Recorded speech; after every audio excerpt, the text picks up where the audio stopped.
पीरों से मांगा जा रहा है? क्यों इन कब्रों के पास जाकर के माथा टेका जा रहा है? क्यों इनसे बेटा बेटी मांगा जा रहा है? क्यों इनको इज्जत और जिल्लत के मालिक समझा जा रहा है? ओ मेरे भाइयों, तुम्हारे इसी बंगाल की धरती के ऊपर बहुत से कठमुल्ला तुम्हें मिलेंगे, बहुत से पीर तुम्हें मिलेंगे जो अपने आप को रब का दावा ठोंकते हैं, आओ मेरे दरबार में, हम तुम्हें बेटा देंगे, हम तुम्हें बेटी देंगे, हम तुम्हें कुर्सी देंगे, हम तुम्हें विनर बनाएंगे, हम तुम्हें जीत दिलवाएंगे, हम तुम्हारी दुकान की बरकत दिलवाएंगे। मेरे भाइयों, ऐसे ढकोसले बाबा तुम्हें मिलेंगे, अल्लाह की कसम, अल्लाह कहता है ये सब के सब झूठे हैं, ये सब के सब मक्कार हैं, ये सब के सब बेकार हैं, ये सब के सब गद्दार हैं, ये सब के सब लाचार हैं, सब के सब मजबूर, ये तुम्हें कुछ नहीं दे सकते।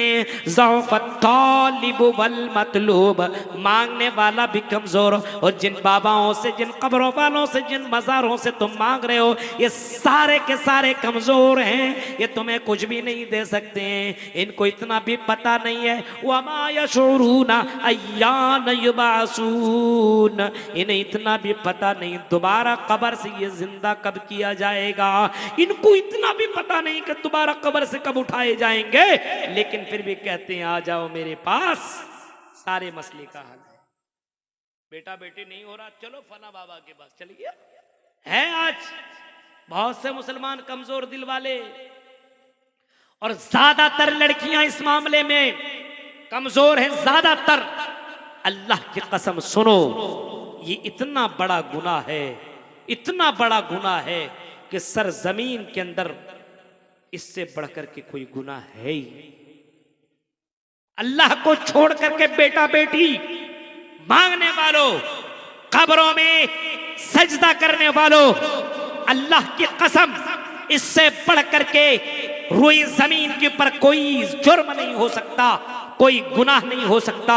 क्योंकि अल्लाह के नबी से कभी किसी ने सवाल किया था, अय्यु ज़ंबी अअज़मु इंदल्लाह, अल्लाह की नजर में सबसे बड़ा गुनाह, सबसे बड़ा जुर्म, सबसे बड़ा पाप अल्लाह की दृष्टि में, अल्लाह की नजर में, अल्लाह की यहाँ कौन सा गुनाह है? तो उस वक्त अल्लाह के नबी जनाब मोहम्मद रसूलुल्लाह ने जो जवाब दिया था, वो जवाब ये था, अन तजअल लिल्लाहि निद्दन व हुवा खलक़का, सबसे बड़ा गुनाह ये है कि तुम अल्लाह के साथ किसी और को शरीक करो। सबसे बड़ा गुनाह कौन सा है? अल्लाह के अलावा किसी और को पार्टनर बनाओ। ये भी रोजी रोटी दे सकता तो ये भी दे सकता है, बेटा अल्लाह भी दे सकता तो बेटा पीर भी दे सकता है ना? आज बहुत से मुसलमान, बहुत से मुसलमान इसी में तो डूबा हुआ है। आपने अपने दुकानों में पीरों की तावीज को लटकाने वालों सुनो, ये तावीज लटकाने वालों, फला बाबा का तावीज लटका लो, रोजी रोटी में बरकत होगी, खाक बरकत होगी। अगर बरकत होती तो यही बाबा अपने अपनी दुकानों में कई तावीज लटका लेते, तुम्हारे मोहताज न बनते। 100-100, 200-200 रुपया, 300 रुपया तुमसे न लूटते। ये लुटोरे, ये लूटने वाले बाबा हैं, अल्लाह की कसम ये तुम्हें कुछ भी नहीं दे सकते हैं। जिनके ऊपर तुम भरोसा करते हो, ये अल्लाह की कसम सबसे बड़े मक्कार हैं। इनके पीछे भागने की तुम्हें जरूरत नहीं है, इनके पीछे जाने की जरूरत नहीं है। अल्लाह की नजर में सबसे बड़ा गुनाह है कि इंसान अल्लाह को छोड़ करके किसी और को अल्लाह का दर्जा दे दे। ये भी दे सकता, ये भी दे सकता, ये भी इज्जत का मालिक, ये भी इज्जत का मालिक, ये भी बेटा बेटी का मालिक, ये भी बेटा बेटी का मालिक। बीमार पड़ा तो धागा बांध दिया, बीमार पड़ा तो तावीज लटका दिया। सवाल करो, तुमने ये तावीज क्यों लटकाया, तुमने ये धागा क्यों बांधा? जवाब में कहता, मौली साहब ये तावीज मुसीबतों से बचाएगा, डायन और भूत से बचाएगा, ये धागा इंसान को बीमारियों से दूर रखेगा। मेरे भाइयों, ये धागा के इस बात के ऊपर दलील है कि अल्लाह के बराबर तुमने इसको बता दिया, इसको बना दिया है। अल्लाह बीमारियों को दूर करने वाला है। अल्लाह के नबी ने फरमाया, अगर घर से कोई बच्चा निकलता हो तो उस बच्चे को फला फला सूरत में दम करके भेजो, फला फला आयत पढ़ करके जाने के लिए बोलो, फला फला आयत फला फला सूरत उसको पढ़ कर करके जाने के लिए निकलो, निकलने के लिए बोलो किसी जिन और भूत का उसके ऊपर असर ना होगा।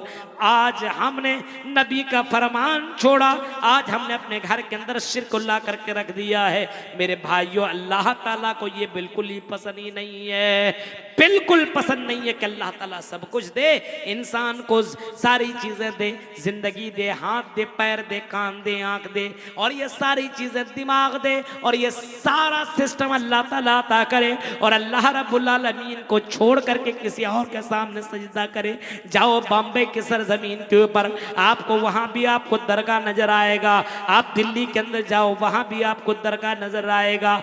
आप भोपाल की सरजमीन के ऊपर जाओ, वहां भी आपको बहुत बड़ा आपको मजार नजर आएगा। आप चले जाओ इंदौर, चले जाओ, अब बंगाल की धरती के ऊपर जाओ, बहुत बड़े बड़े पीरों ने अपना अपना मजार बना रखा है। मेरे प्यारे साथियों, गौर करो, इन मजारों के ऊपर कौन जा रहा है? यही मुसलमान जाकर के बाकायदा सजदे करता है। तेरा देना लेना तेरा काम है, इज्जत और जिल्लत तेरे हाथ में है, बेटा बेटी देना तेरा काम है। ये कव्वाली गाने वाला, ये मौलवी, ये कठमुल्ला, ये बाबा, इनको अल्लाह की कसम, अल्लाह इन्हें हिदायत दे, अल्लाह के साथ बहुत ही बड़ा जुल्म कर रहा है। और ऐसा अगर काम करोगे तो अल्लाह ताला तुम्हें इज्जत कभी भी नहीं दे सकता है, तुम्हारी मदद कभी नहीं कर सकता है। अल्लाह ताला मदद करेगा, शर्त ये कि तौहीद वाले बनो, तौहीद वाले बनो। तौहीद समझ रहे हैं आप? किसी भी मामले में अल्लाह को छोड़ करके किसी और के ऊपर तवक्कुल नहीं। तौहीद आपको जानना तो चरिंदों और परिंदों को देखो। आपने चरिंदों और परिंदों को देखा है? घोंसले में रहते हैं, घोंसले में चरिंदा परिंदा, उसको जानते हैं, चरिंदे ही परिंदे बोलते होंगे आप लोग। चिड़िया, चिड़िया, चिड़िया कहाँ रहते हैं? घोंसले में। अब सुबह के वक्त वो चिड़िया निकलती, हाँ चिड़िया अपने दाना चुभने के लिए, खुराक के लिए, रिज़्क़ की तलाश में वो चिड़िया अपने घोंसले से निकला करती है। चरिंद और परिंदा निकलते हैं अपने अपने घोंसले से। उनको मालूम नहीं है कि खुराक हमारा कहाँ है। उनको मालूम है? नहीं मालूम है। वो निकला अल्लाह के ऊपर भरोसा करते हुए, और जब शाम में वापस अपने घर लौटता है तो पूरा पेट भरा रहता है और अपने बच्चों के लिए भी खुराक लेकर के आता है। मालूम है? ये भरोसा करके जाता अल्लाह पर, और अल्लाह ताला उन चरिंदों और परिंदों, चिड़िया के पेट को भरता है और उनके बच्चों के लिए अल्लाह ताला अनाज अता करता है। अब अल्लाह के नबी ने फरमाया, और हदीस कुदसी अल्लाह के नबी सल्लल्लाहु अलैहि वसल्लम ने फरमाया, लौ अन्नकुम तवक्कलतुम अलल्लाह हक़्क़ तवक्कुलिही लरज़क़कुम कमा यरज़ुक़ुत तैर यग़दू ख़िसामन व तरूह बिताना। अल्लाह के नबी फरमाते हैं, जिस तरीके से चरिंदा परिंदा यानी जिस तरीके से चिड़िया अल्लाह के ऊपर भरोसा करती है, अल्लाह के ऊपर तवक्कुल करती है, ऐ मुसलमानों अगर तुम अल्लाह के ऊपर वैसे ही तवक्कुल करने लगो, यग़दू ख़िसामन व तरूह बिताना, सुबह सवेरे वो भूखे पेट अपने घर से निकलते हैं और शाम के वक्त वो शिकम शेर होकर के वापस आते हैं, पेट उनका भरा रहता है। अगर तुम चरिंदों और परिंदों की तरह तुम भी भरोसा करने लगो तो अल्लाह ताला तुम्हें रोजी रोटी जरूर अता करेगा। जो अल्लाह समंदर की मछलियों को रोजी रोटी दे सकता है, 18,000 मखलूकात को रोजी रोटी दे सकता है। एक नहीं, 18,000 मखलूकात को अल्लाह ताला रोजी रोटी दे सकता है। एक एक मछली एक एक दिन में 1000 किलो से ज्यादा गोश्त खाती है। एक मछली समंदर में ऐसी मछलियां मौजूद है जो एक एक दिन में 1000 किलो 1000 टन गोश्त खा जाया करती है। 1000 टन। मेरे भाइयों जरा तसव्वुर करो, इतनी बड़ी बड़ी मछलियां समंदर के अंदर मौजूद है। एक एक मछली इतना ज्यादा मछलियां इतना ज्यादा गोश्त खा जाया करती है। अब अल्लाह ताला उसको रोजी रोटी दे रहा है। अब एक एक मछली को इतना इतना अल्लाह ताला दे सकता है, तो ऐ मुसलमानों के अल्लाह ताला तुम्हें 2 रोटी और चावल का 2 लुकमा तुम्हें नहीं दे सकता है क्या? तुम्हें भात और तुम्हें मछली और तुम्हें गोश्त और सब्जी अल्लाह ताला नहीं दे सकता है? बिल्कुल अल्लाह दे सकता है, लेकिन अल्लाह पर तवक्कुल और भरोसा करोगे तब। आज है भरोसा अल्लाह पर। मोमिन बनो, मोमिन। हम मोमिन हैं। हमारा ईमान इतना कमजोर है, इतना कमजोर है कि आज छोटी छोटी चीजों में हम अपने आप को बेच देते हैं। आपके यहाँ जहेज का कारोबार चलता है? बताइए, चलता है? बताइए। जहां कहीं पैसा ज्यादा मिल रहा है वहां पे शादी करेंगे हम अपने बच्चे की। दीनदार बच्ची मिल रही है, लड़की मिल रही है, गरीब घराने की है, लेकिन देने की ताकत नहीं है, कम दे सकता है। अच्छी लड़की है, सुंदर लड़की है, हाँ, लेकिन दूसरी जगह पे उतनी अच्छी नहीं है, लेकिन पैसे वाला मालदार है। तो क्या करते हैं? ईमान देख रहे हैं, ईमान वहां नहीं करेंगे, उस अमीर के यहां करेंगे। गरीब बच्चे को छोड़ दिया, बच्ची को, दीनदार थी, अच्छी थी, लेकिन पैसे वाली नहीं थी, पैसे वाले के पास भाग के अपने ईमान को बेच दिया। ऐसे हैं आज, चंद पैसों में, चंद टकों के बदले अपने ईमान को बदलने वाले लोग आज मौजूद हैं। चंद पैसे के बदले में अपने आप को बदलने वाले मौजूद हैं और कहते मौलाना अल्लाह की मदद क्यों नहीं आ रही है, अल्लाह हमारी मदद क्यों नहीं कर रहा है। इन बेईमानों के ऊपर अल्लाह की मदद करे तो कैसे अल्लाह मदद करे? कौन कौन बेईमान है समझ जाओ, हमें बोलने की जरूरत नहीं है। कौन अपने आप को बेच रहा है, अपने ईमान को, चंद पैसों में। बंगाल के अंदर इतने ज्यादा प्रोग्राम होते हैं, इतने ज्यादा जलसे होते हैं, लेकिन शादी ब्याह में देखो अल्लाह की कसम कितने रस्म रवाज आपने यहां पे बना रखा है, कितने रस्मों को आपने जन्म दिया हुआ है, जो इस्लाम में कहीं भी जिसका तसव्वुर नहीं है, वो आज बंगाल की धरती के ऊपर पाया जा रहा है। बताइए कौन सा रस्म यहां पे नहीं होता? जहेज का रस्म आपके यहां पाया जाता, मेहंदी का रस्म आपके यहां पाया जाता, बाराती का सिस्टम आपके यहां पाया जाता, लड़का और लड़कियों का आपस में तालमेल और दोनों का साथ में रहने का रस्म आपके यहां मिलता है। मेरे भाइयों जरा तसव्वुर करो और बताओ, क्या इसी को ईमान कहा जाता है? क्या इसी को मुसलमान कहा जाता है? अल्लाह की कसम हरगिज नहीं, बिल्कुल नहीं हो सकता है। एक मुसलमान इस तरीके से कभी नहीं हो सकता है।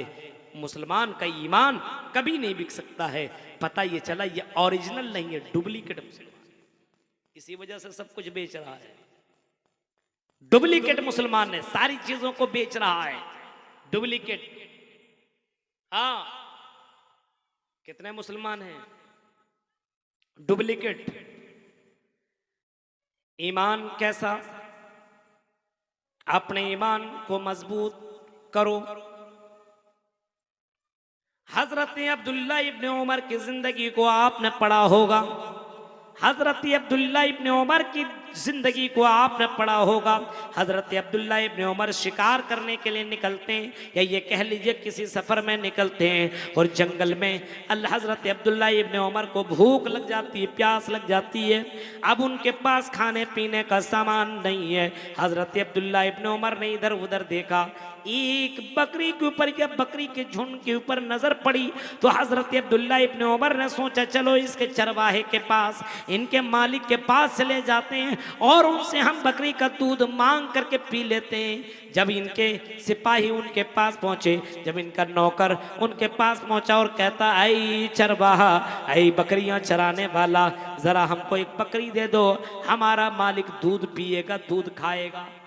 पी लो छोड़ो, खाएगा। आपके यहाँ तो बंगाल में सब खाया जाता है, पानी खाया जाता है, दूध खाया जाता है, चाय खाया जाता है, खाएगा समझ लो। दूध हमारा मालिक खाएगा, हमारा मालिक पिएगा, जरा हमको दूध दे दो। वो बकरी चराने वाला का जवाब, हम नहीं दे सकते। बोला क्यों नहीं दे सकते? भाई हमारी ये बकरी हमारी नहीं है, हमारे मालिक की, हम बस चराते हैं, हम नहीं दे सकते। हजरत अब्दुल्ला इब्ने उमर को ये खबर लगी तो वो भी आए और कहा कि चरवाहे ये बकरियां हमें दे दो, एक बकरी दे दो, एक, हम दूध भी पी लेंगे, ज़बह करके गोश्त भी खा लेंगे। तुमको कितना पैसा चाहिए, कितना दीनार और दिरहम चाहिए ये बोलो, हम तुम्हें दे देते हैं। मालिक को पता नहीं चलेगा कि तुमने बकरी बेची है। इतने हजार बकरियों में क्या पता चलेगा? एक बकरी दे दोगे तो किसको मालूम चलेगा? नहीं चलेगा। एक बकरी हमें दे दो, तुम ले लो पैसे दिनार और दिरहम और हमें बकरी दे दो, तुम भी खुश हम भी खुश। चरवाहे ने जवाब जो दिया वो सुनो, ईमान बेचने वालों, और चोरी चोरी चुपके चुपके गलत काम करने वालों, अपने घर के चार दीवारी में बंद कमरे में लड़कियों से वीडियो कॉलिंग करने वालों, और पार्कों में जाकर के अपने बॉयफ्रेंड और अपनी गर्लफ्रेंड से मिलने वालों, और इसी तरीके से हरामखोरी कमाने वालों, जुआ के अड्डे में जाकर के बैठ करके जुआ खेलने वालों, शराब की दुकानों में जाकर के शराब पीने वालों, जरा सुनो इस चरवाहे का जवाब। उसने जवाब दिया, आइन अल्लाह, आई अजनबी बताओ फिर अल्लाह कहाँ है? आइन अल्लाह, बताओ अल्लाह कहाँ है? अल्लाह कहाँ है बताओ जरा, अल्लाह कहाँ है? आइन अल्लाह, अल्लाह कहाँ है बताओ, अल्लाह कहाँ है जरा हमें खबर दो। हम ये गलत काम कर लेंगे, हमारा मालिक नहीं देखेगा, कोई देखेगा नहीं, लेकिन अल्लाह जो अर्श के अंदर मुस्तवी है और फर्श की तमाम चीज़ों को वो जानता है, तमाम चीज़ों से बाखबर है, तमाम हरकतों को वो रिकॉर्ड कर रहा है। चूंटी जमीन के ऊपर चलती है, उस चूंटी के चलने की आवाज को भी वो सुनता है और अल्लाह ताला जानता है। बताओ फिर अल्लाह कहाँ है? कल कयामत के दिन हम अपने रब को कौन सा चेहरा दिखाएंगे? अपने रब को हम क्या जवाब देंगे? मेरे भाइयों, हजरत अब्दुल्ला इब्न उमर को यह सुनना था कि हजरत अब्दुल्ला इब्न उमर ने छोड़ दिया बकरी लेना और वापस मुड़े और दूसरे दिन अपने सिपाहियों को भेजा, जाओ जरा देखो उस गुलाम को लेकर के आओ, उस चरवाहे को लेकर के आओ और उसके मालिक को लेकर के आओ। उसके मालिक और चरवाहे को तलाश किया गया और तलाश करने के बाद आखिरकार मिल गया। दोनों को हजरत अब्दुल्ला इब्न उमर के दरबार में पहुंचाया। हजरत अब्दुल्ला इब्न उमर ने कहा, आई मालिक जरा इस गुलाम को तो बेच दो, हम इसको खरीद लेते हैं। कहा नहीं बेचेंगे, बहुत फायदा होता है हमको, हम नहीं बेचेंगे।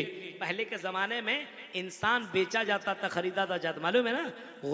गुलामी चलती थी। आपने किसी को खरीद लिया, बस वो गुलाम हो गया, जिंदगी भर वो कहीं नहीं जा सकता है, वो भाग भी नहीं सकता, क्योंकि उनके पास गुलामी वाला सर्टिफिकेट जो किसी और के पास रखा हुआ है, वो जब तक उसके पास वो वापस ना उसको मिले तब तक उसको आज़ादी नहीं मिल सकती है। अपनी गुलामी से आज़ादी के लिए वो पूरी जिंदगी भर नौकर की तरह खटता था और अपनी उसी की वजह से वो जिंदा रहता था। गुलामी चलता था, गुलामी, इंसान को खरीद लिया जाता था और मालिक का गुलाम बन जाता था, नौकर नहीं, गुलाम। अब जिस वक्त मालिक कहे बैठ तो बैठ, जिस वक्त कहे खड़े हो तो खड़े हो, जिस वक्त इंसान वो मालिक जो कहे उसको करना पड़ेगा, उसको गुलाम रहता था।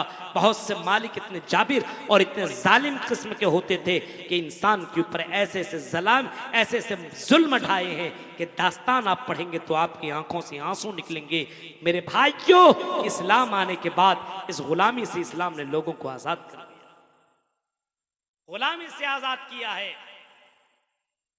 हजरत अब्दुल्ला इब्न उमर कहते हैं, मालिक इस गुलाम को तुम मुझे बेच दो। कितने में बेचोगे? वो तैयार नहीं हो रहा है। मान लो कि उसने कहा कि 1000 रुपया, 1000 रुपया हम तुम्हें देते हैं, हम तुम्हें दे दो। उस जमाने में 1000 बहुत होता था। इसने कहा कि नहीं। हजरत अब्दुल्ला इब्न उमर कहते हैं कि चलो 1000 नहीं 2000 दे दो, ले लो फिर भी तुम हमें ये गुलाम दे दो। मिसाल के तौर पर मैं बता रहा हूं, उस जमाने में 2000 बहुत माने जाते थे, बहुत ज्यादा कीमत उसको समझा जाता था, बहुत ही ज्यादा। मान लीजिए आज के दौर में 1 करोड़ 2 करोड़, किसी को बता दो 1 करोड़ दे दो तो अपने बीवी दे देगा। लो इस मुसीबत को, ऐसे भी लोग मौजूद है। 1 करोड़ हमें मिल रहा है, इतना पैसा देखा उसने तो उसने कहा कि चलो ठीक है, मेरा गुलाम तुम ले लो। बेच दिया उसने। हजरत अब्दुल्ला इब्न उमर ने गुलाम को खरीदने के बाद, मालिक चले जाने के बाद गुलाम को बुलाया और कहा, गुलाम हम तुम्हें आज आज़ाद करते हैं, हम तुम्हें गुलाम नहीं रखेंगे, हम तुम्हें अपना गुलाम नहीं बनाएंगे, हम तुम्हें आज आज़ाद करते हैं। और आई गुलाम सुनो, आई चरवाहे सुनो, अगर तुमको हमने आज खरीद करके हमने आज़ादी दी है, इसकी सबसे बड़ी वजह यह है कि तुमने वो जुमला बोला था आइन अल्लाह, अल्लाह कहाँ है। इसी एक जुमले ने तुम्हें दुनिया के गुलामी से आज़ाद दे दी। अगर इसी जुमले के ऊपर तुम जिंदा रहे, बरकरार रहे और इसी के ऊपर तुम्हारी मौत हो गई तो तुम जहन्नम की आग से भी आज़ाद कर दिए जाओगे, जहन्नम की आग से भी बचा दिए जाओगे। एक जुमले ने तुम्हें दुनिया के गुलामी से बचा लिया। इसी जुमले पर अगर जिंदा रहे कि अल्लाह कहाँ है तो तुम आखिरत में मरने के बाद जहन्नम से बचा लिए जाओगे। आज मुसलमानों के पास इसी चीज की कमी है। आज इंसान से डरता है लेकिन अल्लाह से नहीं डरता है। अल्लाह से डरता है? नहीं डरता है। अगर अल्लाह से डरता होता तो ये मुसलमान लड़कियां इंस्टाग्राम के ऊपर अपनी वीडियो ना छोड़ती। अगर अल्लाह से डरा होता तो फेसबुक के ऊपर अपनी अपनी वीडियो वायरल न करती, स्टेटस गाने न लगाती, अपने बाल और अपने जिस्म को न दिखाती। ये मुसलमान लड़के अल्लाह की कसम होटलों में, पार्कों में, कॉलेजों में और ना जाने किन किन जगहों में गलत काम करते हुए जो तुम्हें नजर आते हैं, अगर अल्लाह की जात के ऊपर ईमान होता और भरोसा होता और अल्लाह की से जैसा डर है वैसा डर होता तो अल्लाह की कसम ये बाजार में जो गलत करने वाले लोग मौजूद हैं, जो शराब पीने वाले लोग मौजूद हैं, जो जुआ खेलने वाले मौजूद हैं, ये आपको मुसलमानों में नजर नहीं आता। पता ये चला कि आज मुसलमानों के पास ईमान की कमी है, यानी अल्लाह से नहीं डर रहा है, इंसान से डरता है, अल्लाह से नहीं डरता है। अल्लाह से नहीं डरता है। जाइए कलकत्ता, पार्कों में अगर कभी जाने के इत्तेफाक हो तो आपको लगेगा मुसलमान लड़की निकाब पहन कर के आती है और पार्क में गई तो निकाब उतारी और जींस और टी शर्ट में हाजिर। अभी शरीफ बन रही थी, अब शैतान की अम्मा दिखती है। ऐसी भी लड़कियां मौजूद है, बताइए। और बाद में पता चलेगा वहां पे निकलने के बाद क्या नाम है, फातिमा, क्या नाम है सुमैया, क्या नाम है कुलसूम, क्या नाम है जैनब। वही लड़की किसी गैर मर्द के साथ बाकायदा सबके बीच में इंजॉय करते हुए और अपने बॉयफ्रेंड के बाहों में जाकर के गलत काम करती हुए नजर आती है और नाम बोलती है सुमैया, फातिमा, कुलसूम। ऐसी लड़कियां जमीन के ऊपर रहेगी तो अल्लाह की मदद कैसी आएगी बताओ। अल्लाह से डर नहीं है, माँ बाप से डर है। होटलों के अंदर मुसलमान लड़कियों की लिस्ट देखो। ओयो होटल में जो के ओरियान में और गलत काम के लिए जिन होटल को खोला गया है उनके अंदर सबसे फहरिस्त में नंबर 1 ओयो होटल आता है। उस होटल के अंदर कितनी मुसलमान लड़कियां अपनी जिस्म को बेचती हुई नजर आती है। जाओ तो सही और हकीकत को पता चलो, आपको पता चलेगा ये मुसलमान नाम के हैं। अल्लाह की कसम इस्लाम के नाम पर ये कलंक है, तब पता चलेगा आपको। कहते मौलवी साहब अल्लाह की मदद नहीं आ रही है, अल्लाह की मदद ईमान है नहीं। शौहरों के साथ गद्दारी करने वाली कितनी लड़कियां मौजूद हैं। शौहर कमाने के लिए दिल्ली, मुंबई, कलकत्ता गया, उसकी बीवी किसी और के साथ एंजॉय करते हुए नजर आती है, किसी और के साथ घूमते हुए नजर आती है, किसी और के साथ होटलों में चाय पीते हुए नजर आती है। बहुत सारी लड़कियां तुम्हें नजर आएंगी, बहुत सारी लड़कियां इधर आपके मालदा और फरक्का की लड़कियां कलकत्ता में पढ़ती हैं, लेकिन उनकी खबरें हमें अभी मिलती है कि फलां लड़की हाजी साहब की बेटी थी, फलां लड़की बड़ी दीनदार घराने की बेटी थी, गई कलकत्ता पढ़ने, लेकिन वहां पे किसी हिंदू लड़के से उनका इश्क हो गया, प्यार हो गया। अब वो हाजी साहब का भी वो नाम बदनाम कर रही है और कह रही है कुछ भी हो जाए हम इसी हिंदू लड़की के साथ निकाह करेंगे, हम इसी हिंदू लड़की के साथ हम अपना विवाह करेंगे। घर नहीं जा सकते, मरना गवारा है, लेकिन हम ये छोड़ना गवारा नहीं कर सकते। आपके मालदा की सरजमीन की ये वाक़ियात मैं बता रहा हूं मेरे भाइयों, कहीं और दूर की बात नहीं है। तसव्वुर करो आपने अपने बेटियों को कौन सी तालीम दी, पढ़ने भेजा कुछ और पढ़ने लगती है। आपने लड़कों को पढ़ने बेड़ा कुछ और पढ़, ये मुसलमान है क्या? मक्का क्या मालदा की सरजमीन के ऊपर क्या इस्लाम का कानून नाफिज इस्लाम इन मर्दों के ऊपर और इन औरतों के ऊपर नहीं होता? आपके इसी सरजमीन के ऊपर चले जाइए आप दार्जिलिंग, कितना दूर है आपको पता है? दार्जिलिंग जाएंगे तो कितने पे डार्लिंग आपको नजर आएंगे। हाँ, बहुत सी लड़कियां और लड़के आपको उस सरजमीन के ऊपर गलत काम करते हुए नजर आएंगे। अल्लाह की कसम आप बेशर्म हो, आप अपने आप के ऊपर सोचने पे मजबूर हो जाएंगे कि इस्लाम कहां था और इस्लाम कहां पहुंच गया। आज मुसलमानों ने अपने पैरों पे कुल्हाड़ी मारी है, अपने पैरों पे कुल्हाड़ी मारी है। जो नौजवान अपनी नजरें देखना गवारा नहीं करता था, वो मुसलमान लड़का कई लड़कियों के साथ रात गुजारता है होटलों में। ये मुसलमान है जिन्हें देख के शर्माए यहूद। आपने वो मंजर देखा होगा, आपने वो मंजर भी सुना होगा उमर फारूक के दौर का, जब उमर फारूक अपने लश्कर के साथ किसी यहूदी बस्ती से गुजर हो रहा था। यहूदी बस्ती ने सोचा मुसलमानों के ऊपर ऐसे हुकूमत नहीं कर सकते, चलो मुसलमान नौजवानों को अपने चंगुल में ले लेते, अपने अपने शिकार बना लेते, उनको हम बहकाते, उनको हम अपना दीवाना बनाते। किसी ने पूछा कैसे? जवाब में आया कि अपनी अपनी खूबसूरत सुंदर बेटियों को, बहनों को बाहर करो, रास्ते में खड़ा करो, उरिया लिबास पहनाओ, उसको छोटा छोटा ड्रेस उनको दो, उनके जिस्म को दिखना चाहिए ताकि मुसलमान मर्दों की नजर जब इन लड़कियों के ऊपर पड़े तो मुसलमान लड़का इनके ऊपर फिसल जाएगा, और जब इनके ऊपर फिसलेगा तो हम मुसलमानों के ऊपर हुकूमत कर लेंगे, मुसलमानों को शिकस्त दे देंगे। मेरे भाइयों, मंजर आपने सुना होगा, अमीरुल मोमिनीन के कानों में ये खबर पहुंची तो अमीरुल मोमिनीन ने अबुल कलाम सल्फी की तरह 2-2 घंटा तकरीर न किया, बल्कि कुरान की एक आयत पढ़ी, और कुरान की आयत आपने तमाम मुसलमानों के सामने पढ़ी, कुल लिल मोमिनीन यग़ुज़्ज़ू मिन अबसारिहिम व यहफ़ज़ू फ़ुरूजहुम। ऐ नौजवानों, अल्लाह तुम्हें हुक्म देता, अल्लाह तुम्हें ऑर्डर देता है कि तुम अपनी निगाहों की हिफाजत करो, अपनी निगाहें नीची रखो और अपनी शर्मगाह की तुम हिफाजत करो। ऐ मुसलमानों, अल्लाह तुम्हें ऑर्डर दे रहा, अल्लाह तुम्हें हुक्म दे रहा है। कुरान की इस आयत को सुन लेने के बाद ये मुसलमान नौजवान अपने घर से बहुत ज्यादा दिन दूर थे, जब वो गलियों से गुजरने लगे, रास्तों से गुजरने लगे, लड़कियां हसीनो जमील थी, सुंदर थी, ब्यूटीफुल थी, बहुत ही ज्यादा खूबसूरत थी। उन लड़कियों ने नौजवानों के अपने तरफ बुलाने की कोशिश की, हजार कोशिश करने के बावजूद मेरे भाइयों लड़कियों ने, लड़कों ने पलट करके नहीं देखा, उन लड़कियों की तरफ निगाहें नहीं की। कुरान की एक आयत सुनने के बाद उनकी तरफ देखा न गवारा न किया।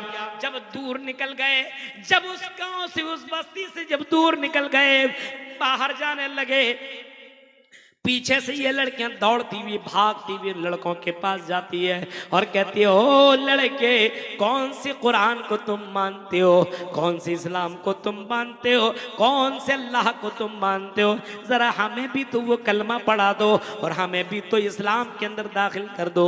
तुम्हारा ईमान इतना पक्का है, तुम्हारा ईमान इतना सच्चा है कि हमारी तरफ तुमने देखना गवारा न किया, तुम्हारी निगाहें हमारी तरफ देखना गवारा न किया, जरा हमें भी कलेमा पढ़ा दो। और उन्होंने अशहदु अल्लाह इलाहा इल्लल्लाह व अशहदु अन्ना मुहम्मदुर रसूलुल्लाह पढ़ करके वो भी मुसलमान बन जाती है।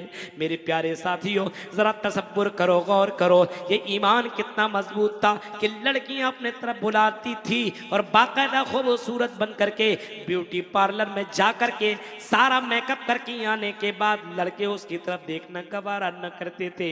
आज का मुसलमान सिर्फ हेलो और हाई कर दिया, या किसी फेसबुक में हेलो और हाई कर दिया, मैं अपना नंबर दूंगी, जरा कमेंट करो मैं कैसी लग रही हूं। आज मुसलमान लड़का कमेंट करना चालू कर देता है। हाय रे मुसलमानों, जरा बताओ अल्लाह की मदद आएगी तो कैसी आएगी? आज मुसलमानों के पास ईमान नहीं है, आज मुसलमानों के पास अल्लाह का डर नहीं है, आज मुसलमानों के पास अल्लाह का खौफ नहीं है, आज अल्लाह ताला से नहीं डरता है। आज मुसलमान दूसरों से डरता है, पुलिस वालों से डरता है, गांव वालों से डरता है, समाज वालों से डरता है, अपने माँ बाप से डरता है, लेकिन डरता नहीं है तो सिर्फ अल्लाह से नहीं डरता है।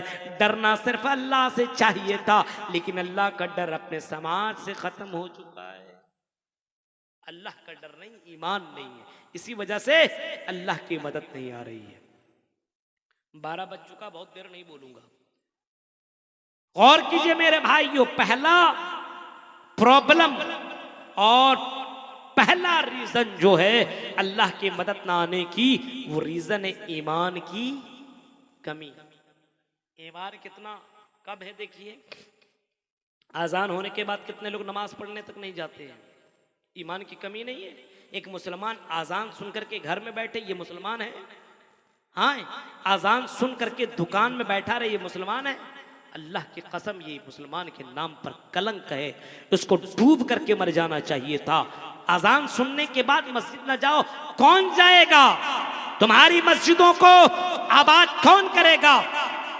आजान सुनने के बाद तुम मस्जिद में तुम जाओ, अपने बच्चे को तुम लेकर के जाओ, और आई मेरी माँ, आजान सुनने के बाद तुम नमाज पढ़ो। अगर तुम्हारे यहाँ मस्जिद में पढ़ने की जगह नहीं है तो घर में नमाज पढ़ो, और खुद पढ़ो और अपने बेटियों को नमाज पढ़ाओ। क्योंकि अल्लाह के नबी ने फरमाया, जब बच्चा 7 साल का हो, मुरू औलादकुम बिस्सलाति वहुम अबनाउ 7 सिनीन, जब बच्चा 7 साल का हो तो नमाज पढ़ने का हुक्म दो।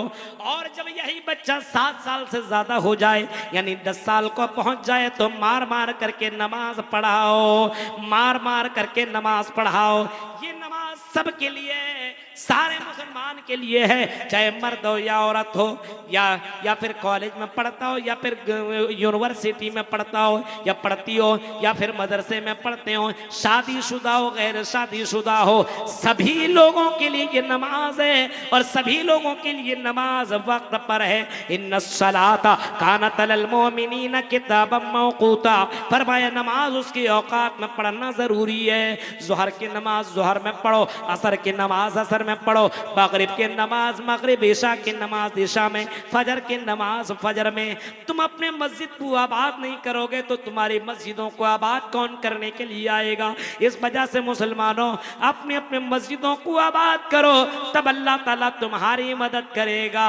अल्लाह के ऊपर जितना ईमान मजबूत होगा, जितनी तौहीद मजबूत होगी, तुम्हारी नमाज उतनी ज्यादा मजबूत होगी।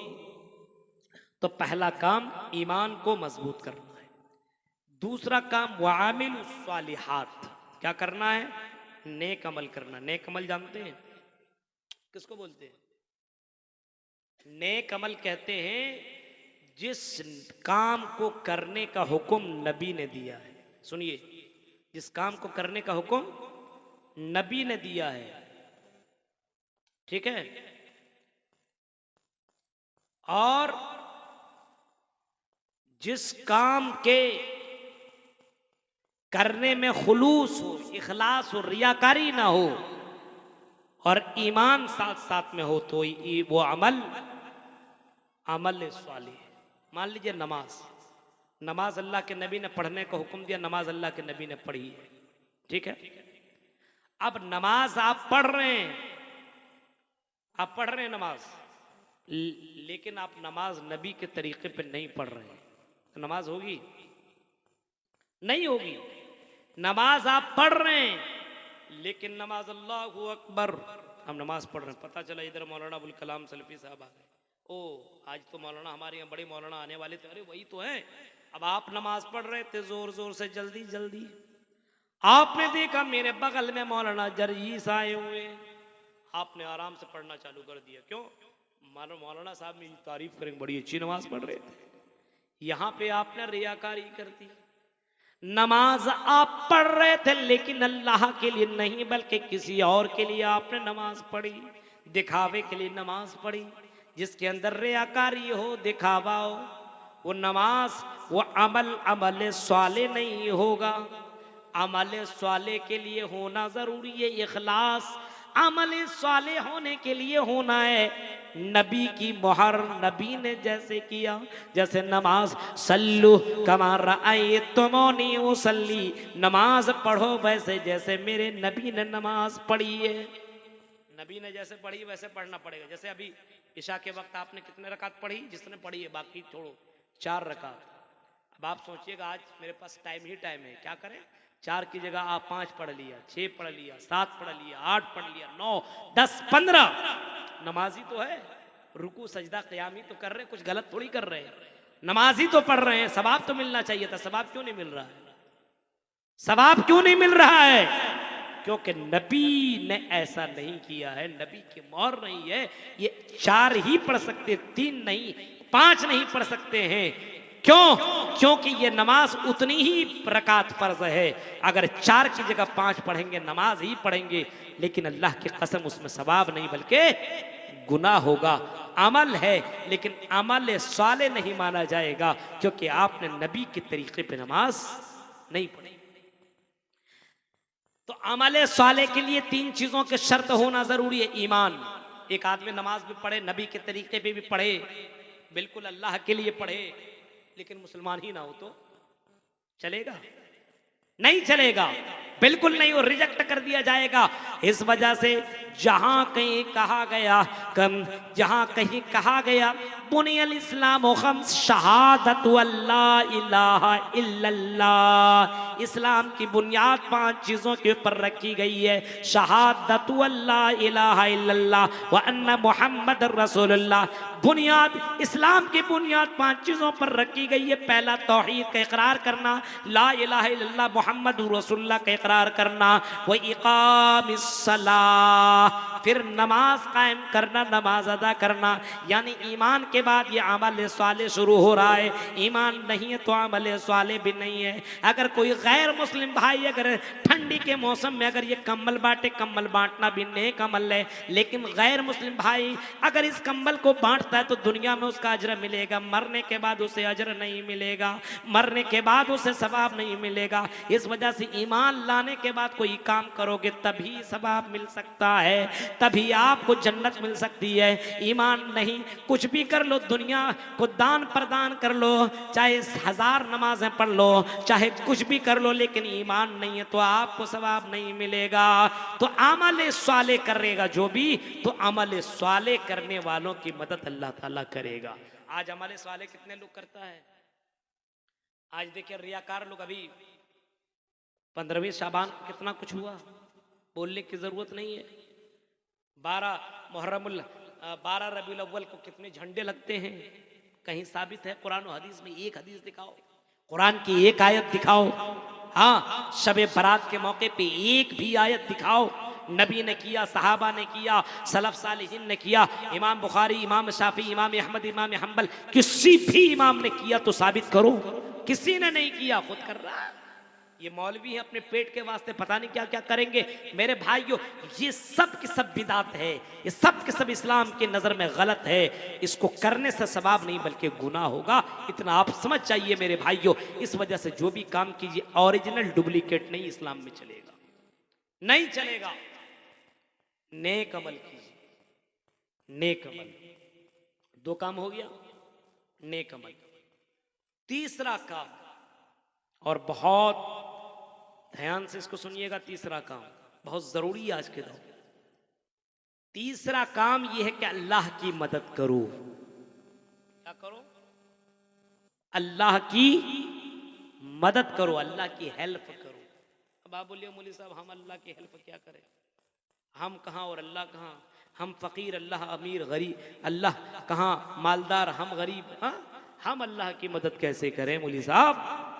हम तो खुद अल्लाह से मांगते, अल्लाह दे दे दे दे दे, हम कैसे उसकी मदद कर सकते हैं? हम अल्लाह की मदद कैसे कर सकते हैं? अल्लाह कहता है इन तंसुरुल्लाह यंसुरुकुम व युसब्बित अक़दामकुम। ऐ लोगों, अगर तुम अल्लाह की मदद करोगे तो अल्लाह तुम्हारी मदद करेगा।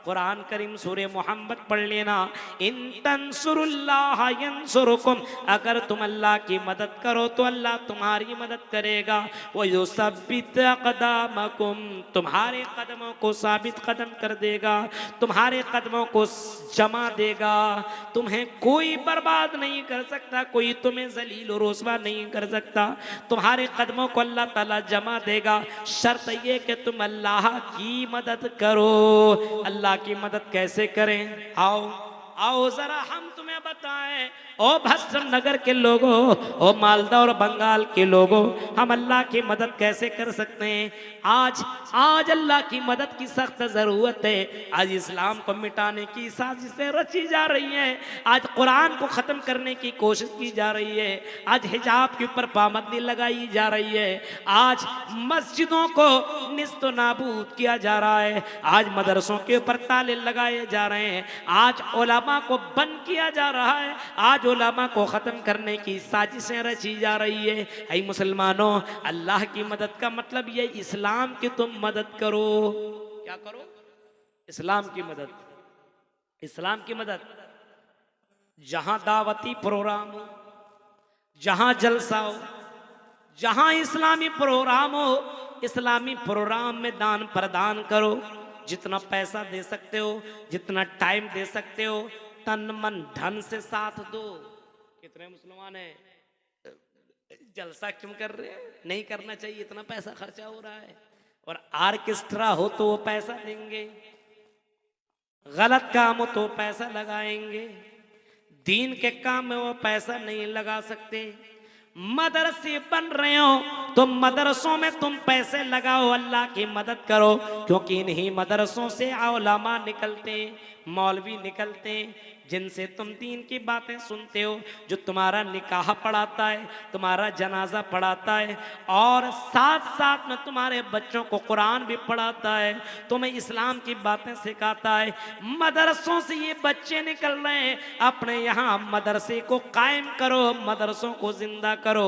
अगर तुम्हारे यहाँ मदरसे नहीं है तो जहाँ कहीं मदरसा हो, उन मदरसों को तुम मजबूत करो, क्योंकि इन मदरसों से उलमा निकलते हैं, हुफ़्फ़ाज़ निकलते हैं, जिनके पीछे तुम नमाज अदा करते हो। अल्लाह की कसम, ये मदरसे न रहे तो नमाज पढ़ाने वाला कोई न होगा, तुम्हारा निकाह करने वाला कोई न होगा, तुम्हारा जनाजा पढ़ाने वाला कोई न होगा। इस वजह से फरमाया इन तंसुरुल्लाह, तुम अल्लाह की मदद करो, यानी अल्लाह की दीन की तुम मदद करो। मदरसों को मजबूत करो, मस्जिदों को मजबूत करो। मस्जिद के अंदर जो इमाम है, इमाम साहब की मदद करो, मुअज्जिन साहब की मदद करो। मस्जिद को जो लोग चला रहे हैं उनके हाथ को मजबूत करो। कितने लोग हैं जो मस्जिद जाते नमाज पढ़ने के लिए, एक एक महीना तक नमाज पढ़ते, 10 रुपया भी नहीं देते। इतने कंजूस, महाकंजूस लोग हैं। कभी कभी 5 रुपया देता। बताइए, आप ट्रेन में सफर कीजिए, किसी मांगने वाले को अल्लाह के नाम पे दे दे दे दे, उसको 5 रुपया दीजिएगा, उठा करके आपको 10 रुपया दे देगा, ले मुझसे भी बड़ा फकीर तू है। और यहाँ पे क्या होता है, मस्जिद में 5 रुपया दिया, शर्म नहीं आती अल्लाह के घर में 5 रुपया देते हुए? जलसे में भी चंदे के लिए बात हो रही तो रोजाना, अब बताइए किसके लिए चंदा हो रहा है? मदरसा के लिए। किसके लिए? एक एक घर तुमने कई कई लाख रुपए का बनाया है। ऐ भस्टम नगर के लोगों, ये घर तुम्हें जन्नत नहीं दे सकता है, लेकिन अल्लाह की कसम मदरसा तुम्हें जन्नत में जरूर पहुंचाएगा, मस्जिद तुम्हें जरूर पहुंचाएगा।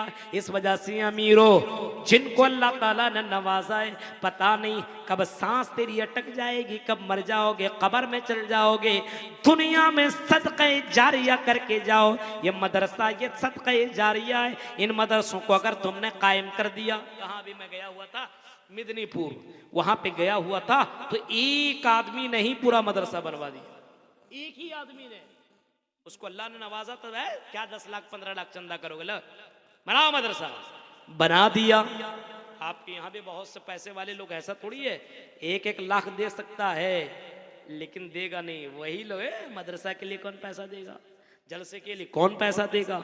ये पैसा कब्र में लेकर के जाओगे। अल्लाह कहता मंज़ल्लज़ी युक़रिज़ुल्लाह क़र्ज़न हसना, कौन है जो अल्लाह को बेहतरीन कर्ज देता हो? उलमा को, मदरसों को, मस्जिद को। अगर आप पैसा देंगे तो आप गरीब नहीं होंगे। अल्लाह 1 रुपया देंगे तो अल्लाह 700 गुना, 1 के रुपया में 700 रुपया, या 700 से भी ज्यादा अल्लाह ताला देगा। अब बताइए कौन है दुनिया में जिसको हम 1 रुपया दें और 700 रुपया दें? कोई है? इसी वजह से हजरत उस्मान गनी के बारे में आता, जब मदीना के अंदर कहत पड़ गई, भूखे के लिए, खाने के लिए तरसने लगे, दाना दाना के लिए तरसने लगी। मदीना की धरती के ऊपर जब कहत साली पड़ गई तो मदीना के ताजिरों ने अपने अपने माल रोकना शुरू कर दिया। कभी कभी होता है ना, किसी चीज की कमी हो जाती है तो उसका डिमांड बढ़ जाता है, पैसा बढ़ जाता है। अभी प्याज की कीमत कितनी ज्यादा बढ़ गई थी, टमाटर की कीमत अभी 2 महीना पहले टमाटर, अभी देखिए 10 रुपया 15 रुपये केजी मिल रहा है, उस वक्त 200 रुपया 300 रुपया कहीं पे मिल रहा था किलो, आदमी ले रहा था। क्यों? कमी आ गई, अब उसी का दाम बढ़ गया। जो चीज कमी आ जाती है उसका दाम बढ़ जाता है और दाम में बेचने लगते हैं। मजबूरी में तो भाई लेना पड़ेगा। हाँ, मजबूरी में तो कोई भी चीज ले सकते हैं ना। मजबूरी में आप मान लीजिए अभी एक बोतल पानी यहाँ पे रखा हुआ है, कुछ नहीं है। हाँ, और आप अगर ट्रेन में सफर करो, बहुत ज्यादा प्यास लगी और बीच जंगल में गाड़ी रुक गई हो और एक बोतल पानी की जरूरत हो, तो एक बोतल पानी के लिए आप 500 रुपया भी देने के लिए तैयार होंगे, भाई पानी किसी तरह मिल जाए, क्योंकि सामान वही है, लेकिन मजबूरी के टाइम में इसका दाम बढ़ जाता है। इसी तरीके से वो मदीना के सरजमीन के ऊपर जब कहत पड़ी तो खाने के लिए आदमी तरसने लगे, और बाहर से कोई सामान आता था तो बड़े बड़े बिजनेसमैन लोग, ताजिर लोग उस सामान को खरीद लेते थे और कई गुना बढ़ा करके बेचते थे। ये करते थे। मदीना के बाहर बहुत से ताजिर पहुंचे और देखने लगे किसका सामान आ रहा है। कई सौ ऊंटों में शाम से सामान लदा हुआ ऊंटों में आया, और ये सामान किनका था? ये सामान उस्मान गनी का था। उस्मान गनी रज़ी अल्लाह ताला अन्हु का था। ये उस्मान गनी कौन है? अल्लाह के नबी के दामाद हैं, जिनको अल्लाह ताला, अल्लाह के नबी ने 2 बेटियों को दिया था उनके निकाह में। हजरत उस्मान गनी का सामान आया कई हजार ऊंटों में लद करके। जब सामान आया तो मदीना के बड़े बड़े बिजनेसमैन बाहर आ गए, बड़े बड़े तुज्जार बाहर आ गए और हजरत उस्मान गनी से कहते हैं, आई उस्मान गनी, हमें ये सामान दे दो, जितना तुम कीमत बोलो उतना हम तुम्हें दाम दे दें। मान लीजिए चावल है, अभी हमारे यहाँ चावल आपके यहाँ 20 रुपया केजी मानिए, 25 रुपया केजी मानिए। लोगों ने कहा उस्मान गनी तुम इस चावल को 25 की जगह तुम 50 रुपये में दे दो। 25 रुपया दाम है, 25 में लाए हो तुम शाम से, 50 दे दो। उस्मान गनी कहते हैं नहीं, मुझे इससे भी ज्यादा दाम मिलने वाला है। दूसरा ताजिर कहता है 50 की जगह 75 में दे दो। उस्मान गनी कहते हैं नहीं, इससे भी ज्यादा हमें मिलने वाला है। चौथा कहता है आई उस्मान, हमें तुम 100 रुपया केजी दे दो। 25 का 100 रुपया 3 गुना बढ़ा करके दे रहे हैं।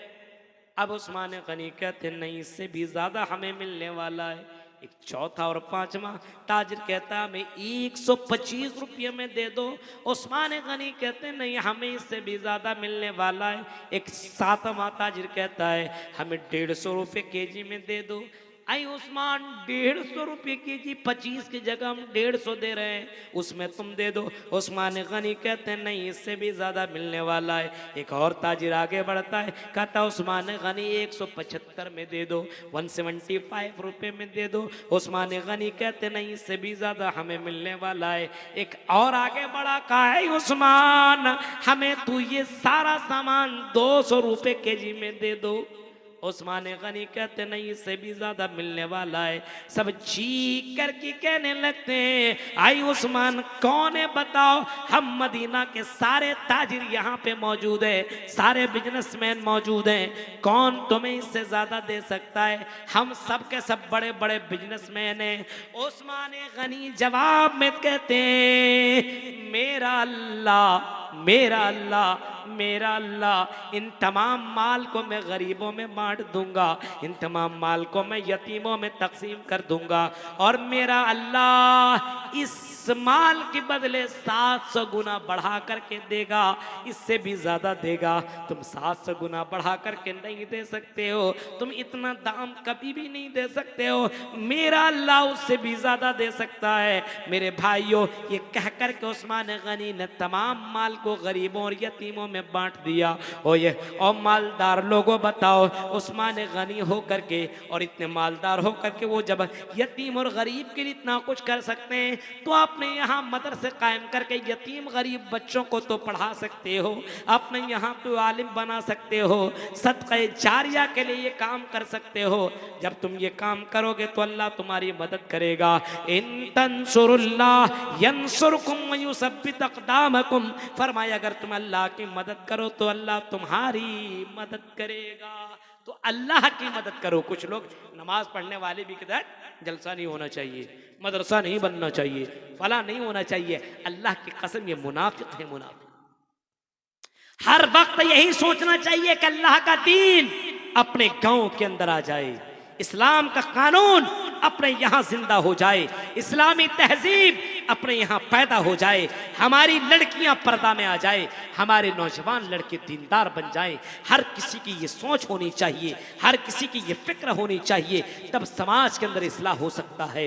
इतना बड़ा प्रोग्राम होने के बाद कितने लोग अपने घर के अंदर बैठे हुए हैं लेकिन दीन सुनने के लिए नहीं आ सकते हैं। अल्लाह की कसम मैं बता रहा हूं, ऐसे लोग अल्लाह के यहाँ क्या जवाब देंगे समझ में नहीं आता है। अल्लाह के यहाँ इनको जवाब देना पड़ेगा। इस्लाम की मदद करो, चाहे आप जैसे कर सकते हो, जिस तरीके से कर सकते हो, तन मन धन से, हर एतबार से तुम अल्लाह की मदद करो, अल्लाह तुम्हारी मदद करेगा। नबी ने अल्लाह की मदद की, सहाबा ने अल्लाह की मदद की, तबा ताबईन ने मदद की, उलमा ने मदद की, असलाफ ने मदद की। तुमको भी अल्लाह की मदद की जरूरत है। मान लीजिए इस्लाम को पहुंचाने के लिए हम कितना दूर से आए हैं, ये इतना दूर का सफर करके हम कंटिन्यू 10 घंटा कार से सफर करके आए, फिर हमें जाना पड़ेगा। मेरे भाइयों, क्यों? इसकी एक वजह यह है कि आपने हमें दीन के लिए बुलाया है, आपने हमें इस्लाम सुनने के लिए बुलाया है। हमने आपके सामने इस्लाम को पेश किया है, हमने आपके सामने कुरान को पेश किया है। कौन है जो कुरान का पैसा दे? कौन है जो हदीस का पैसा दे? कुरान की कोई कीमत नहीं हो सकती, हदीस की कोई कीमत नहीं दे सकता है। दुनिया की कोई ताकत कुरान और हदीस की कीमत नहीं दे सकता है। मेरे भाइयों, इसका अज सिर्फ अल्लाह ताला ही देगा। इस वजह से मेरे भाइयों, आपके यहाँ अगर कोई दीन सुनाने के लिए आता है तो दीन सुनिए और उसके ऊपर अमल करने की कोशिश कीजिए। इंशाअल्लाह मुझे पूरी उम्मीद है कि जिस मदरसा के लिए आपने इस जलसे को कायम किया है, कल ऐसे ऐसे लोग आएंगे जो लाख रुपये तक का भी चंदा देंगे, 50,000 का भी चंदा देंगे। इंशाअल्लाह आपका मदरसा बनेगा, क्योंकि अल्लाह के दीन की मदद करना है। और अल्लाह ऐसे बंदों को आज जिंदा रखा हुआ है जो अकेले अपने दम पर मदरसों को जिंदा रख सकता है। अल्लाह से दुआ करते कि अल्लाह आपके अंदर